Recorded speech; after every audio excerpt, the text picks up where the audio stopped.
Hi friends, welcome to Mercy's kitchen. ഇന്നൊരു special north Indian ഡിഷായിട്ടാണ് വന്നിരിക്കുന്നത്. ചോലെ ഭട്ടൂരയുടെ റെസിപ്പി ആയിട്ടാണ് വന്നിരിക്കുന്നത്. ആദ്യം തന്നെ നമുക്ക് ചോല വേവിച്ച് വെക്കണം.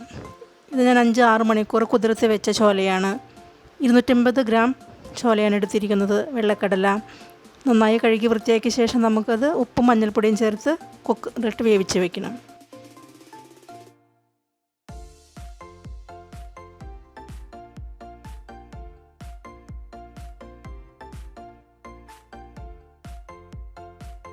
ഈ സമയത്തിനുള്ളിൽ നമുക്ക് ഭട്ടൂരയ്ക്കുള്ള മാവ് കുഴച്ച് വയ്ക്കാം. അതിനുവേണ്ടി ഞാൻ ഒരു ഗ്ലാസ് മൈദ എടുത്തിട്ടുണ്ട്. അതായത് 250 ഗ്രാം മൈദ, 2 ടീസ്പൂൺ റവ, 1 ടീസ്പൂൺ ഷുഗർ, ആവശ്യമുള്ള ഉപ്പ്, 1 ടീസ്പൂൺ തൈര് എടുത്തിട്ടുണ്ട്. പിന്നെ പൊങ്ങാനായിട്ട് ഈസ്റ്റല്ല ഉപയോഗിക്കുന്നത്, ബേക്കിംഗ് പൗഡറല്ല. ഞാൻ 1/2 ടീസ്പൂൺ ഈനോ ആണ് ചേർക്കുന്നത്. 2 ടീസ്പൂൺ ഓയിൽ എല്ലാം ചേർത്ത് നന്നായി മിക്സ് ചെയ്യണം. ചെറിയ ചൂടുവെള്ളത്തിലാണ് ഇത് കുഴച്ചെടുക്കുന്നത്. ആവശ്യത്തിന് വെള്ളം ചേർത്ത് നന്നായിട്ടങ്ങ് കുഴച്ചെടുക്കുക. നല്ല സോഫ്റ്റായിട്ട് കുഴച്ചെടുക്കണം. നന്നായി കുഴച്ച ശേഷം അത് അല്പം ഓയിൽ തടവി മൂടി വയ്ക്കണം, മാറ്റി വയ്ക്കണം. ഒരു അരമണിക്കൂറോ 1 മണിക്കൂറെങ്കിലും റെസ്റ്റ് ചെയ്യാൻ വയ്ക്കണം. ഈ സമയത്തിനുള്ളിൽ നമുക്ക് ചോലക്കറി റെഡിയാക്കി വയ്ക്കാം. നമ്മൾ വേവിച്ച് വെച്ച ചോലയ്ക്ക് വേണ്ടി ഗ്രേവി ഉണ്ടാക്കാനായിട്ട് നമ്മൾ 1 സവാള, 4-5 വെളുത്തുള്ളി, 1 ചെറിയ പീസ് ഇഞ്ചി ഇത് ചേർത്ത് നമ്മൾ ക്രഷ് ചെയ്ത് വെച്ചിട്ടുണ്ട്. പിന്നെ 2 തക്കാളി പേസ്റ്റാക്കിയത്, ആവശ്യത്തിനുള്ള മല്ലിയില, ഇതൊക്കെയാണ് ചോലക്കറിക്ക് റെഡിയാക്കി വയ്ക്കേണ്ടത്.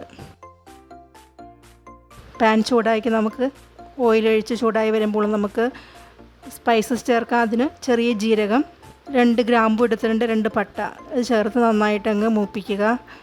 നന്നായി മൂത്ത് വരുമ്പോൾ സവാള, ഇഞ്ചി, വെളുത്തുള്ളി ചതച്ചത്, ക്രഷ് ചെയ്തത് ചേർത്ത് വഴറ്റണം. നന്നായിട്ട് വഴന്ന് വരാൻ വേണ്ടി ഉപ്പ് ചേർക്കണം. പെട്ടെന്ന് വഴന്ന് വന്നോളും.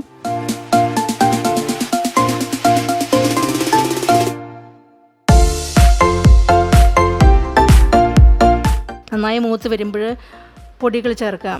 1.5 ടീസ്പൂൺ മല്ലിപ്പൊടി, 1 ടീസ്പൂൺ മുളക് പൊടി, 1 ടീസ്പൂൺ കാശ്മീരി മുളക് പൊടി എക്സ്ട്രാ, അതും കൂടി ചേർക്കണം കളറിന് വേണ്ടിയിട്ട്. നന്നായിട്ടങ്ങ് വഴറ്റണം. നന്നായി മൂത്ത് വരുമ്പോൾ തക്കാളിയും കൂടി നമുക്ക് അരച്ചത് ചേർക്കാം. തക്കാളി ഒന്ന് വെന്ത് വരാൻ വേണ്ടി നമുക്ക് 2-3 മിനിറ്റ് അത് ഒന്ന് അടച്ച് വെച്ച് ഒന്ന് കുക്ക് ചെയ്യണം. പൊടിയും തക്കാളിയും നന്നായിട്ട് മൂത്ത് വരുമ്പോൾ നമുക്ക് വേവിച്ച് വെച്ച നമ്മളുടെ വെള്ളക്കടല ചേർത്ത് നന്നായിട്ടങ്ങ് മിക്സ് ചെയ്യാം. ഞാനിവിടെ വേവിച്ച് വെച്ച കടല ഒരു തവി കൊണ്ട് ചെറുതായിട്ടൊന്ന് ഉടച്ചിട്ടുണ്ട്.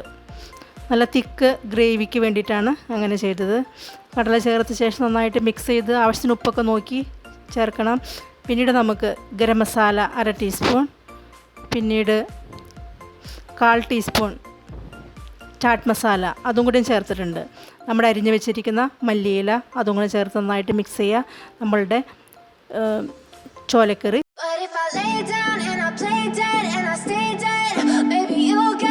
sick of being the monster out of my head, under my bed, thinking something out of my nightmares, standing right there. But if I lay down and I play dead and I stay dead, then will you get bored of killing me? Silhouettes of you are like a taunt, never really know just what you want. With you I don't ever feel calm, I can feel the sweat inside my palms. Play with me like cats and a string. You don't understand the pain it brings. You don't ever wanna give me wings. You don't ever wanna set me free. You know I'm addicted to you, and it's twisted, you've been gifted with the evil voodoo. Got me coming back for more, even when I've been screwed. Dolls full of pins, pierce my heart straight through.